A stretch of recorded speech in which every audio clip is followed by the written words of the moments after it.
ده كان نتيجته ايه؟ كان نتيجته ان انت بدات تسمع يعني كلام او تحليلات او كلام مش عايز اقول يهينك لكن يقلل منك.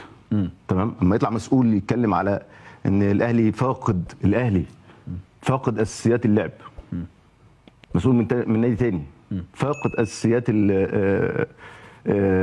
كرة القدم، فاقد اساسيات كرة القدم. الاهلي بلعيبته يعني محمد علي بن رمضان فاقد اساسيات لعيب كرة القدم. زيزو اللي كان هو من شهرين كان احسن لعيب واعظم لعيب في افريقيا. امام عاشور فاقد اساسيات لعيبه كرة القدم، وسام ابو علي وحسين الشحات وحمدي فتحي وديانج كل دول فاقدين. وما احنا فاقدين اساسيات لعيبه الكوره. انت فاقد ايه؟ انت عارف الفرق اللي بيني وبينك في الثلاث سنين قد ايه؟ 63 نقطة في الدوري. يعني انا لو فاقد اساسيات كرة القدم انت لسه بتتعرف عليها بقى. تمام؟